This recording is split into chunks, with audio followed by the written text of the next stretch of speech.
प्रकाश भी आ जाओ। Sir mobile नीचे हेलो। अरे यार नीचे कर लो या हम आगे आ जाए। नहीं पीछे वालों का भी नहीं करते, एक आगे वालों का हो जाए 50 हो गया, आगे वालों का पीछे वालों साइड हो जाओ, आगे वाले सारे का पीछे पीछे की तरफ भी हमारे पत्रकार साथी। Thank you. धन्यवाद। यार राजकुमार डबल डबल हो गया।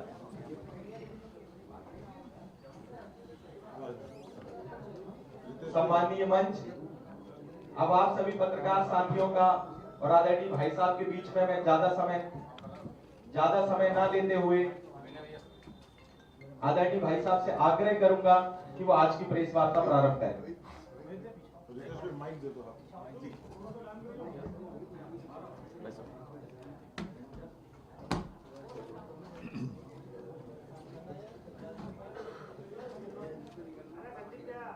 सभी पत्रकार भाई बहनों को मेरा नमस्कार। इंदौर एक ऐसा शहर है जहां जितनी बार आने का मौका मिलता है उतना ही आनंद बढ़ता है। आज तो सुबह सुबह आते ही हमने यहाँ का पोहे खा के, स्वादिष्ट पोहे खा के आनंद लिया। और जितनी बार इंदौर आता हूँ मुझे हैरानी होती है कि कैसे इंदौर के लोगों ने सामूहिक प्रयास से एकजुट होकर इंदौर शहर को लगातार 6 बार देश का सबसे साफ शहर के रूप में कीर्तिमान प्राप्त किया। सबसे पहले तो मैं इंदौर के सभी नागरिकों को धन्यवाद देना चाहता हूं, क्योंकि उन्होंने एक पूरे देश के सामने उदाहरण रखा है कैसे जन भागीदारी से अपना शहर, अपना प्रदेश अच्छा बनता है, आगे बढ़ता है और एक साफ सुथरा सुंदर शहर अपने आप में उसके साथ जोड़ के कई सारे और लाभ लाता है। जैसे हमने देखा गत वर्षों में यहाँ पे उद्योग का व्यापक बढ़ना, जिस प्रकार से इंदौर में लगभग हर समाज को लाभ मिला है, हर समाज में उत्साह देखने को मिलता है। और गत 18 वर्षों की सरकार ने जहां इंदौर के लोग, मध्य प्रदेश के लोग मिलके इस प्रदेश को माननीय शिवराज जी के नेतृत्व में, माननीय प्रधानमंत्री नरेंद्र मोदी जी के मार्गदर्शन में एक बीमारू राज्य से बदलकर एक विकासशील राज्य की तरफ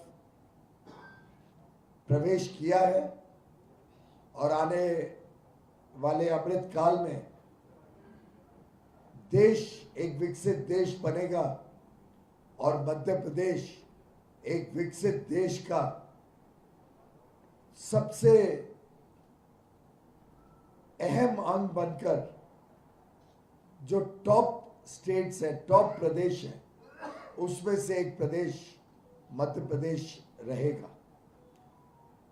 हमारी केंद्र और राज्य की सरकार ने गत 10 वर्षों में जिस प्रकार से अमूलचूल परिवर्तन किया है यहाँ की अर्थव्यवस्था का, यहाँ की अलग अलग आधारभूत सुविधाओं का, इंफ्रास्ट्रक्चर का, जिस प्रकार से गरीबों का कल्याण हमारी प्राथमिकता रही है, निम्न और मध्यम वर्ग निम्न मध्यम वर्ग और मध्यम वर्गीय परिवारों को ईज ऑफ लिविंग का लाभ मिले, उनके दिनों दिन कार्यों में सुविधाएं रहें, हमारी बेटियों को, हमारी बहनों को एक नए उत्साह के साथ देश और प्रदेश के विकास में सहभागीदारी मिले, उनकी अच्छी शिक्षा, उनका कौशल विकास और उनका आगे चलकर आर्थिक क्षेत्र में भी बढ़ता हुआ प्रभाव, और साथ ही साथ अब 33% आरक्षण राज्य की असेंबली में, केंद्र में, लोकसभा में, अपने आप में इनकी सही माने में भागीदारी राजनीतिक क्षेत्र में भी बढ़ाएगा। यह हम सबके लिए बहुत गर्व की बात है।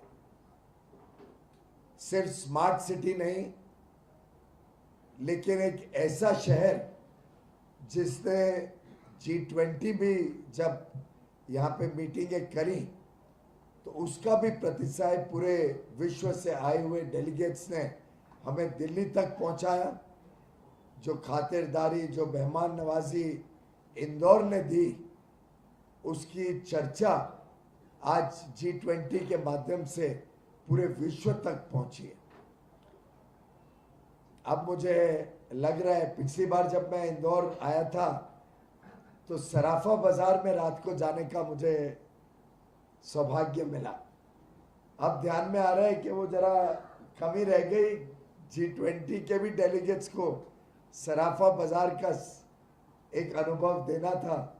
मुझे लगता है अगली बार कोई और बड़ा अंतर्राष्ट्रीय कार्यक्रम हम इंदौर में रखेंगे, क्योंकि वास्तव में इस शहर की एक अपनी पहचान, अपनी विशेषताएं जो है वो हम सबको गौरवान्वित करती है। मध्य प्रदेश एक प्रकार से देश की आस्था का भी स्तंभ है। जो महाकाल लोक में जिस प्रकार का परिवर्तन हुआ है उसके भी चर्चा पूरे देश भर में है। और ये मात्र एक मंदिर का पुनर्निर्माण नहीं हुआ है, इससे पूरे क्षेत्र को विकास से जोड़ने का काम हुआ। बड़े पैमाने पे पर्यटन को बढ़ावा मिला। उसके साथ साथ इंदौर में भी उसका प्रभाव देखने को मिलता है। पर्यटक इंदौर भी आते हैं, उज्जैन, देवास, इस पूरे क्षेत्र में उसका प्रभाव देखने को मिलता है। वंदे भारत जैसे अति आधुनिक ट्रेनों से कनेक्टिविटी सुधरी है इंदौर की।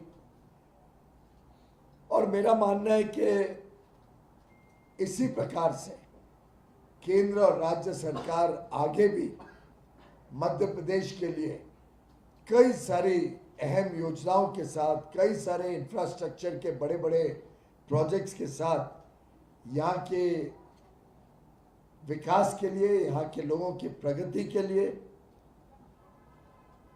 तेज गति से इंदौर और ये पूरे संभाग में कैसे घर घर तक विकास पहुंचे, उसके लिए जो काम गत वर्षों में करते आई है उसको और तेज गति देने के लिए हम जनता का आशीर्वाद लेने पुनः एक बार इस चुनाव में उतरे हैं। हमारे सभी प्रत्याशी बहुत ही लोकप्रिय हैं।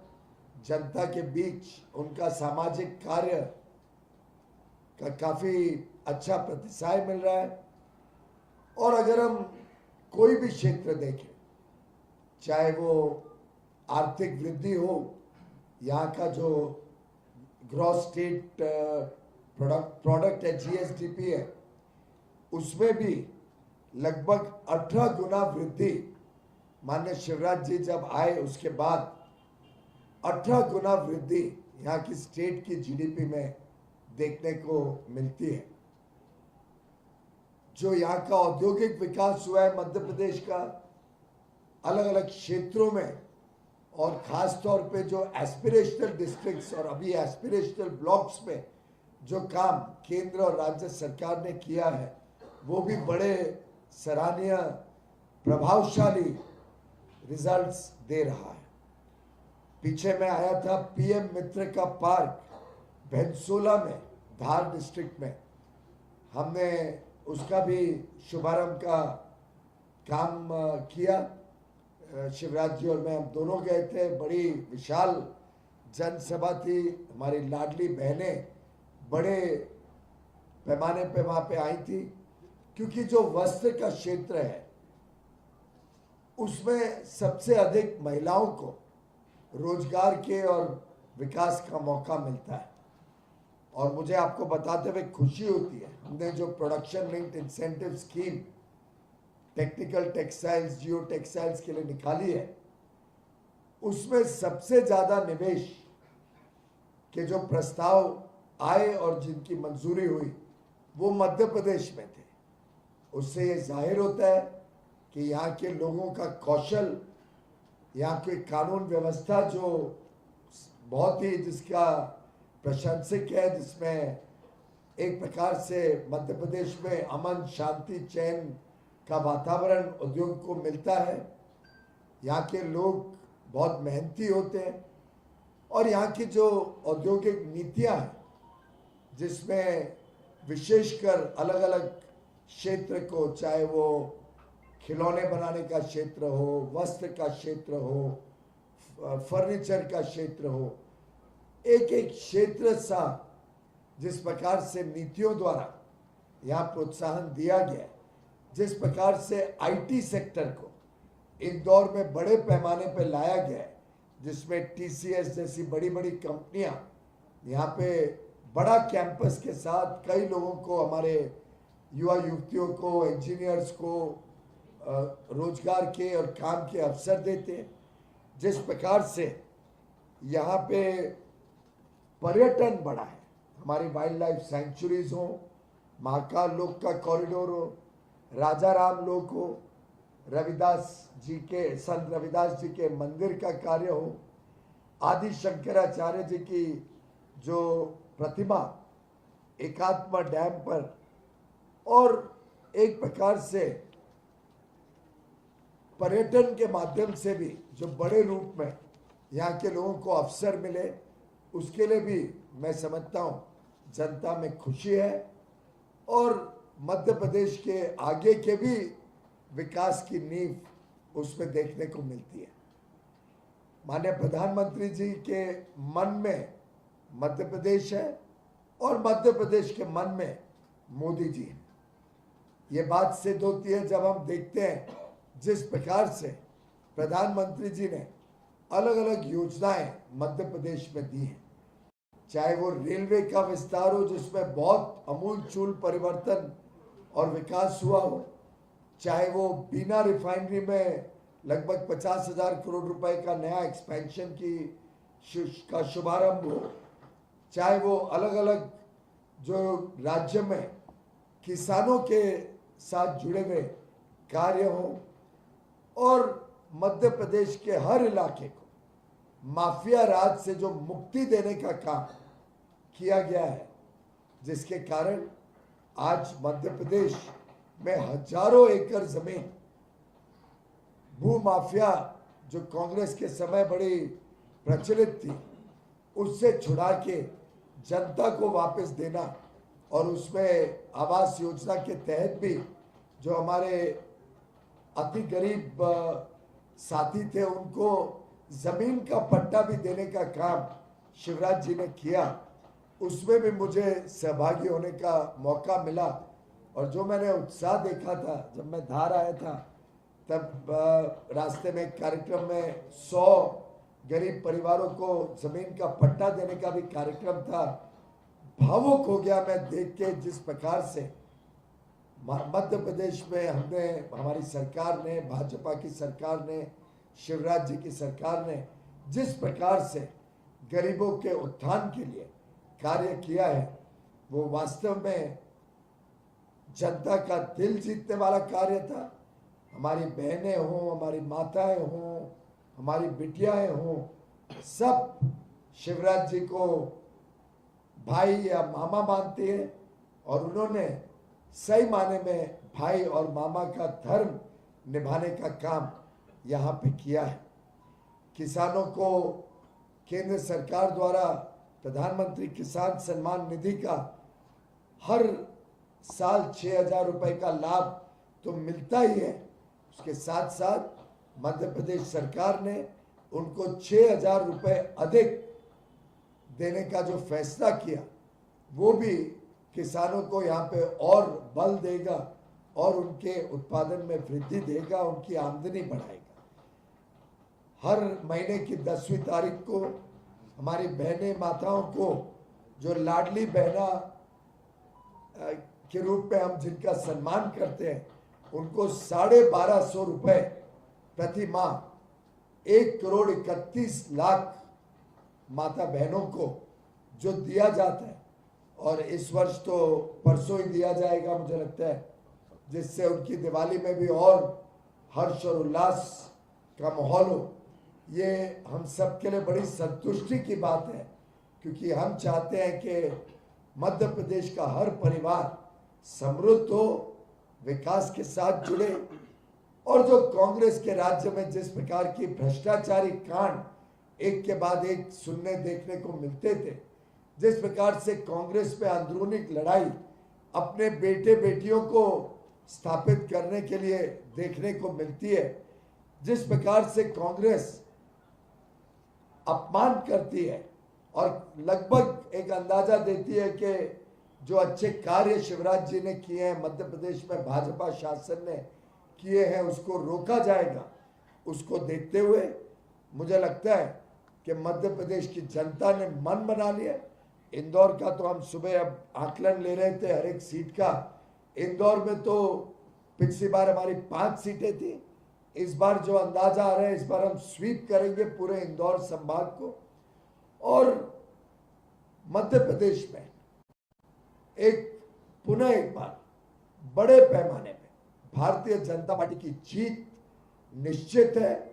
एक डबल इंजन सरकार प्रधानमंत्री नरेंद्र मोदी जी के मार्गदर्शन में, भाजपा की अच्छी सरकार मध्य प्रदेश में और तेज गति से विकास लाए, और भाजपा ने जिस प्रकार से देश को नई ऊंचाइयों तक पहुंचाने का संकल्प लेके अपने 10 वर्ष के कार्य केंद्र में किए हैं, प्रधानमंत्री नरेंद्र मोदी जी की जो लोकप्रियता आज पूरे देश और पूरे विश्व में पहचानी जाती है, देखी जाती है, उसको एक सकारात्मक रूप से मध्य प्रदेश का भी विकास के साथ हम भारतीय जनता पार्टी की एक अच्छी सरकार, ईमानदार सरकार, विकास से प्रेरित सरकार मध्य प्रदेश में देंगे। मुझे पूरा विश्वास है कि इंदौर की हमारे भाई बहन, मध्य प्रदेश की जनता प्रधानमंत्री नरेंद्र मोदी जी के साथ है, जैसे मोदी जी का दिल मध्य प्रदेश के साथ। बहुत बहुत धन्यवाद। अभिषेक चैंटे। मुझे लगता है आपने उसका तो स्वयं अनुभव भी किया होगा। प्याज के बारे में सबसे पहले तो मैं स्पष्ट करूं कि प्याज हर वर्ष एक सीजन होता है, खरीफ, लेट खरीफ, रबी, और लेट खरीफ का जो प्याज आता है वो साधारणतः सितंबर एंड पहली अक्टूबर एंड में आना शुरू हो जाता है। लगभग 15 अक्टूबर से उसका आगमन शुरू हो जाता है। हम सभी जानते हैं इस वर्ष बारिश देरी से हुई और लेट खरीफ का जो प्याज आना है वो देरी से आ रहा है, अभी तक आना शुरू नहीं हुआ है, बहुत थोड़ा थोड़ा ट्रिकल आना शुरू हुआ है। ऐसी परिस्थिति में पहले सरकार 2 लाख टन बफर स्टॉक रखती थी।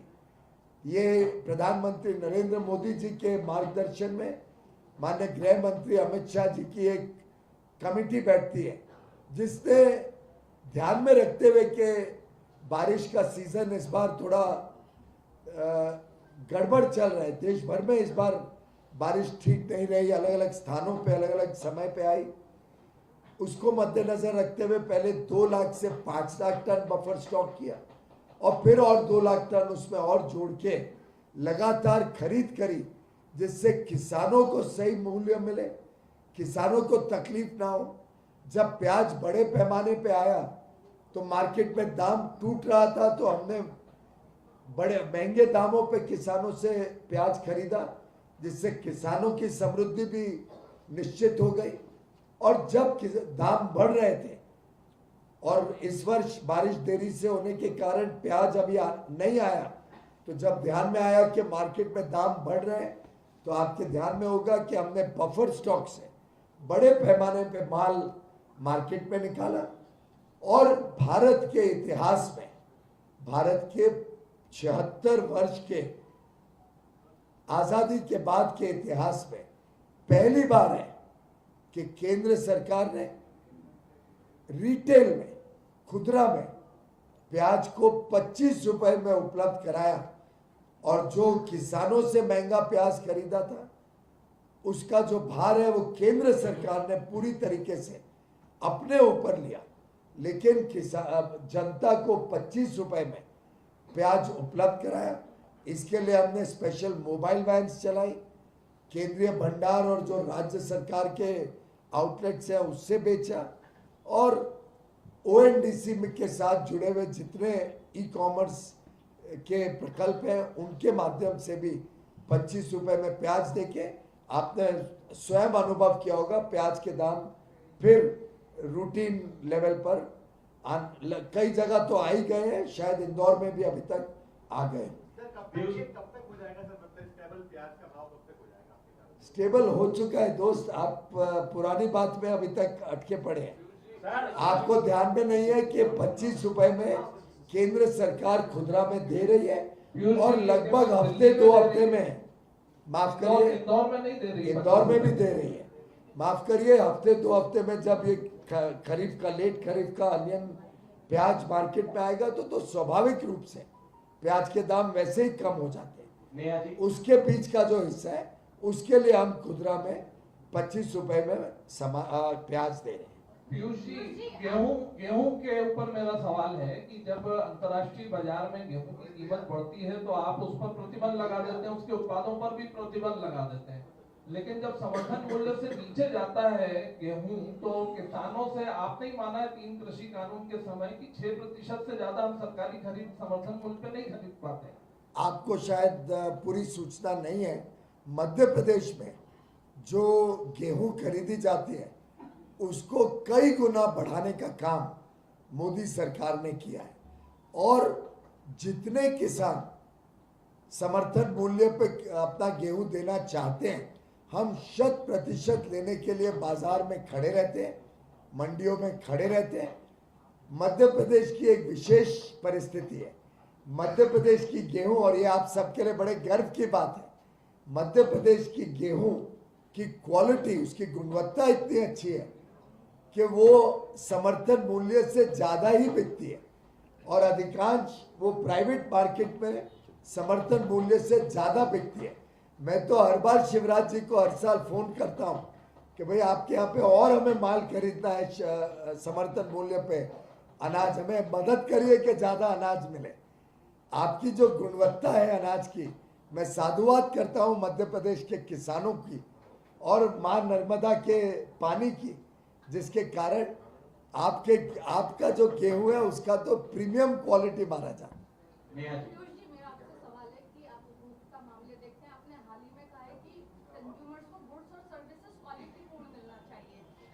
तो शहर में, देश भर में जगह जगह कोचिंग संस्थान खुले हुए हैं, इनके फीस रेगुलेशन, साथ में अभिभावकों के संरक्षण के लिए कोई कानून बनेगा क्या? मतलब पेरेंट्स के लिए कि फीस एक मुश्त ले लेते हो, पूरे साल की लेते हो, भारी भरकम फीस लेते हैं, तो एजुकेशन कोचिंग संस्थान के लिए कोई कानून नहीं बना हुआ है, पेरेंट्स के अधिकारों का संरक्षण नहीं, इस दिशा में कोई काम होगा?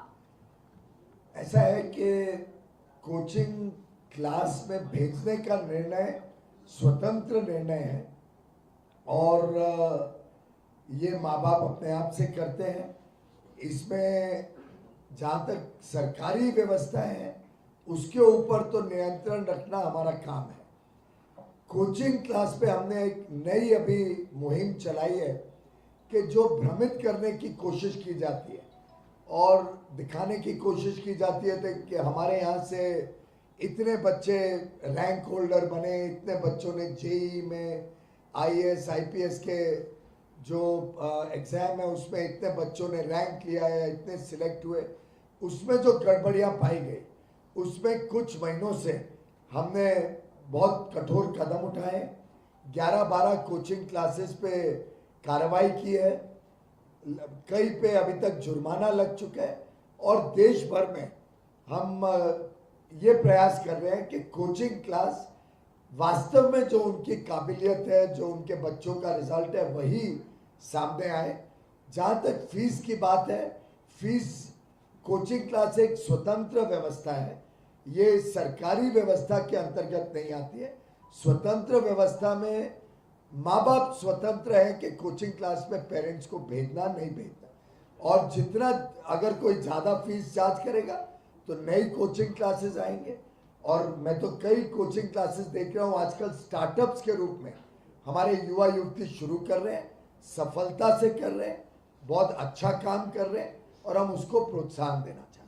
पीयूष बारे जी उसके बाद देने जो आपका इसके बाद ही इसके बाद दे रहे हैं। वो हाथ को शुरू से उठा रहे थे नीले भैया जी, इसके बाद आपका दे रहे हैं जी। पीयूष बारे देश में एक जोड़ी चल रही है अमित शाह जी और मोदी जी की, लेकिन मध्य प्रदेश में एक जोड़ी की चर्चा है जय और वीरू, कमलनाथ जी और दिग्विजय सिंह जी। ये कह रहे हैं कि बीजेपी की जो गब्बर गैंग है उसको 2018 की तरह हराएंगे।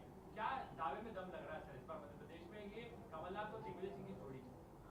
मुझे लगता है ये तो ज्यादा एक प्रकार से जोड़ी नहीं, बेजोड़ जोड़ है। ये तो इनके बीच के आपसी झगड़े तो आप सब ज्यादा हमसे जानते हैं, आप उसकी रिपोर्टिंग रोज करते हैं, आपके अखबारों से और टीवी चैनल से हमें पता चलता है कि एक दूसरे के घर के बाहर क्या कपड़े फाड़ रहे हैं, एक दूसरे के बारे में उनके विचार क्या है, वो तो पूरी जनता ने देख लिए। तो वो तो दोनों जोड़ी नहीं है, वो अपने अपने बच्चों को बिठाने के लिए आपस में झगड़े में लगे हुए हैं।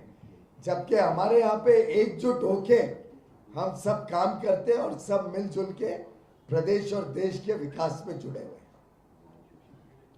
सर अभी आपने बताया कि भाजपा की सरकार पाक साफ है, उधर कांग्रेस आरोप लगाती है कि 50% की सरकार है। इसका ताजा उदाहरण महाकाल लोक में हुआ भ्रष्टाचार, वो उसका अभी तक कहीं आपकी सरकार ने कोई संज्ञान नहीं। मैं पूरी तरीके से खंडन करता हूं आपकी बात का, और भारतीय जनता पार्टी ने ईमानदार सरकार दी है। कांग्रेस की तरह हमारे समय कोई कोलगेट का स्कैंडल नहीं हुआ जिसमें 1,86,000 करोड़ का देश को नुकसान हुआ है। हमारे समय कोई माइन या कोई ऑक्शन के बगैर कोई माइन, चाहे आयरन ओर की हो, कोयले की हो, एल्यूमिनियम की हो, कोई सरकारी जमीन, कोई प्रोजेक्ट बिना ईमानदार नीलामी के कभी नहीं दी जाती। हमारे समय कोई टेलीकॉम अपने भाई मित्रों बहनों को 1,76,000 करोड़ का देश को नुकसान करके नहीं दिया जाता है। भाई साहब, भारतीय जनता पार्टी की ईमानदारी पे हमें गर्व है। हमारी सब सरकारों ने काम ईमानदारी से किया है, और कांग्रेस आरोप लगाने से कोई सिद्ध नहीं हो जाता। उनके तो एक के बाद एक उनके गुनाह, उनके भ्रष्टाचार के कांड एक के बाद एक रोज बाहर निकलते हैं, जो पूरे देश के सामने खुला उनके काले कारनामे आज पूरा देश देख रहा है। कमलनाथ जी ने जो है वचन पत्र के बाद एक और लेटर साइन करके जो पहुंचाया है, उसमें जो सम्मान निधि है, महिला सम्मान निधि सहित गैस सिलेंडर का कहा है कि जैसे वो मुख्यमंत्री बनेंगे सबसे पहले सिग्नेचर जो है इसको लेकर किया जाएगा। किस तरह से देखते हैं? देखिए, कमलनाथ जी अभी डिस्क्रेडिट हो गए, उनके पास सब कुछ रहा नहीं है। अब उनका एकमात्र कार्यक्रम है किसी तरीके से अपने लड़के को गद्दी पे बिठाना। वो स्वयं, मैं समझता हूं, एक अकेले पड़ गए, कोई उनके साथ उनकी पार्टी भी नहीं है, जनता का भी कोई विश्वास नहीं है। तो उनके लेटर लिखने से हमें कोई जनता को भी चिंता करने की जरूरत नहीं है। उनके कुछ लिखने ना लिखने से फर्क नहीं पड़ेगा। आज मध्य प्रदेश की जनता ने मन बना लिया कि कमलनाथ जी जैसे भ्रष्टाचारी नेताओं को फिर एक बार मध्य प्रदेश में लाएंगे नहीं। उन्होंने देखा है कि कैसे उन्होंने अपने स्वयं के लिए कैसे बड़े बड़े महल खड़े कर लिए, कैसे देश विदेश में संपत्ति खड़ी कर ली।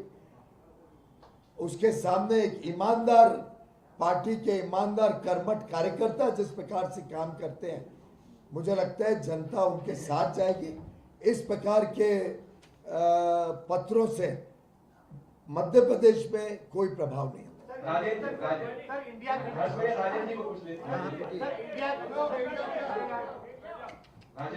पीयूष जी, पहली बार ऐसा हो रहा है कि बीजेपी बिना सेनापति के चुनाव लड़ रही है 5 राज्यों में। एमपी में भी अभी तक पिछली बार नारा था माफ करो महाराज हमारा नेता शिवराज। इस बार उनके पास कमलनाथ है, आपके पास कोई नेता नहीं है, तो क्या कारण है कि बीजेपी बिना मुझे लगता है हमारे पास तो सेनापति के ऊपर भी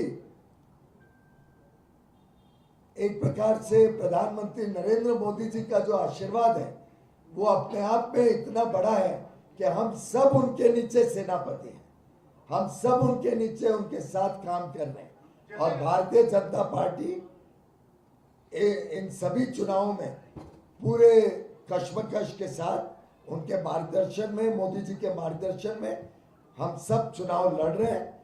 और हमारे नेता अलग अलग जिम्मेदारियां संभालते हैं, अलग अलग समय पे संभालते हैं। आपने देखा कि हमारे कई केंद्रीय मंत्री भी चुनाव लड़ रहे हैं। तो हम सब जब भारतीय जनता पार्टी ज्वाइन करते हैं, जैसे माननीय अटल बिहारी वाजपेयी जी ने कहा था, हम सब कार्यकर्ता है, पार्टी सर्वोपरि, देश उसके भी ऊपर है। हर्षवर्धन जी पीटीआई से। विजय सिंह का कहना है कि मध्य प्रदेश की जो बीजेपी है उस पर अमित शाह और मोदी जी को विश्वास नहीं है और यही वजह है कि उन्होंने अपनी बागडोर अपने हाथ में ले रखी है और मोदी जी मध्य प्रदेश में ऐसे घूम रहे हैं जैसे वो खुद मुख्यमंत्री के दावेदार हो। ऐसा है कि जब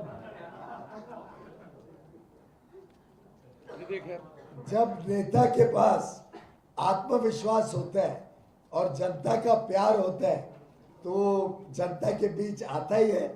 और प्रधानमंत्री नरेंद्र मोदी जी कौन से चुनाव में नहीं गए? प्रधानमंत्री नरेंद्र मोदी जी देश के प्रधानमंत्री हैं और देश के हर कोने में जब भी जहां भी चुनाव होता है प्रधानमंत्री के नाते वो अपना फर्ज मानते हैं कि वो अपने